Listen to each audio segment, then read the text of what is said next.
लोग बात करने वाले QKD के बारे में कि QKD क्या होता है, कहाँ यूज़ होता है, इसको क्यों बनाया गया है।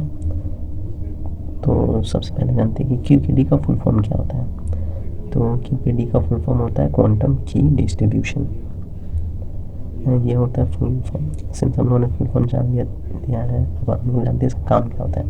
जैसे कि हम लोगों ने पिछले वीडियोस में, हमारे क्वांटम वाले वीडियोस में हम लोगों ने बात किया है कि क्वांटम कंप्यूटिंग को हम लोग इंक्रिप्शन के लिए यूज़ करते हैं। तो ये QKD quantum key distribution is the way through which we do it.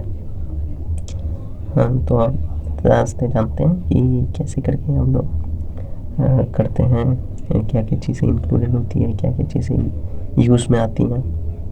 तो सबसे पहले हम लोग कुछ कॉन्सेप्ट्स के बारे में जानेंगे from the field of quantum physics, और you can say quantum mechanics. Quantum mechanics जो है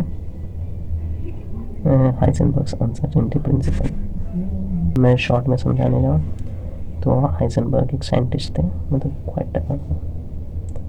quite a very big scientist. हर साइंस वाला स्टूडेंट जानते ही होगा। तो एक साइंटिस्ट हैं, तो उन्होंने एक अनसर्टेनिटी प्रिंसिपल दिया था।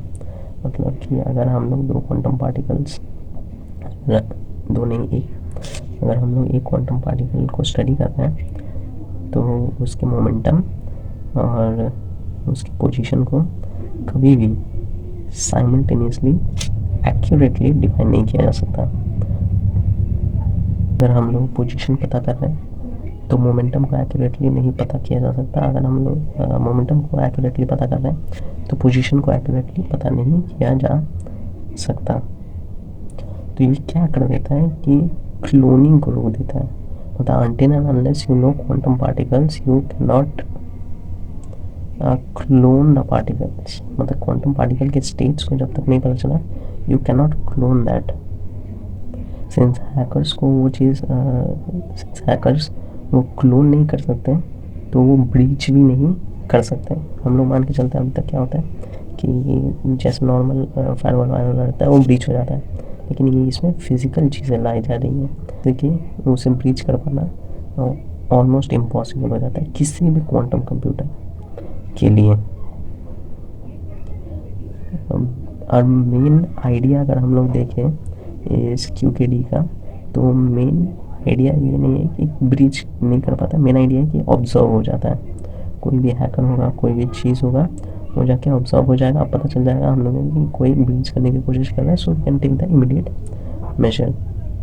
सिंस वो क्लोन नहीं कर सकता तो वो पता भी नहीं लगा सकता, वो इंटरसेप्ट भी नहीं कर सकता कि इसमें इंफॉर्मेशन क्या है, क्योंकि जो डेटा रहता है उसे हम लोग ऐसे ट्रीट करते हैं जैसे कि वो क्वांटम के स्टेट्स को डिफाइन कर दे।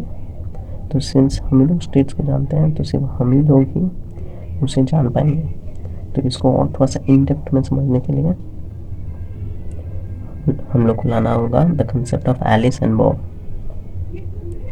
मान लेते हैं कि मेरे पास एक मैसेज है, मैंने उसे सेंड कर दिया, ठीक है। तो मैं मैसेज सेंड कर दिया तो मैं हो गया एलिस, और जिसके पास ये रिसीव होने वाला है वो हो गया बॉब।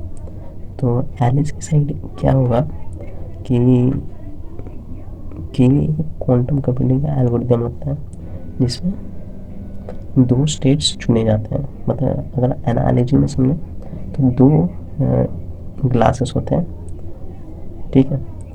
एक को नाम देते हैं ग्लास 1, दूसरे को नाम देते हैं ग्लास 2।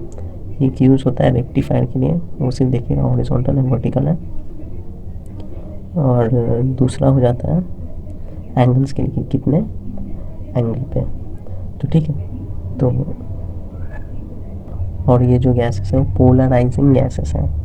मतलब गैसेस नहीं, मतलब ये जो ग्लासेस है वो पोलराइजिंग ग्लासेस हैं, मतलब उनका डायरेक्शन चेंज कर देते हैं, ठीक है। तो आप हम लोग मान लेते हैं कि एनालॉजी है, ऐसा ये एक एनालॉजी है। मान लेते हैं कि हम लोग जो हम लोग को डेटा ट्रांसमिट करना है वो हम लोग ने एक लाइट में डालते हैं, ठीक है, जस्ट एन एनालॉजी। और लाइट को हम लोग कि हम लोगों ने एलिस और बॉब ने क्या किया कि डिफाइन कर दिया कि इसे दोनों स्टेट्स को कि ग्लास 1 एंड ग्लास 2 को हम लोग कैसे करके ऑर्डर करेंगे।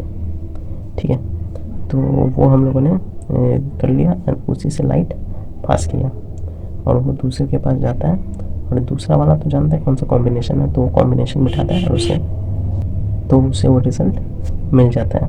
अब मान लेते हैं कि कोई एक हैकर है, वो हैक करने का कोशिश कर रहा है, तो जैसे ही वो उसे इंटरसेप्ट करने की कोशिश करेगा तो उसे भी वो पोलराइजर्स लगाने पड़ेंगे और मोस्टली वो पोलराइजर्स गलत ही लगाएगा, क्योंकि इतने सारे कॉम्बिनेशन से गलत होना इज़ एविडेंट, क्योंकि जितनी ज़्यादा कॉम्प्लेक्सिटी बढ़ा दे उतना गलत हो जाने का तो वो पता चल जाएगा। क्योंकि हम लोग और एक चीज़ जानते हैं कि क्वांटम्स को अगर ऑब्जर्व किया जाए तो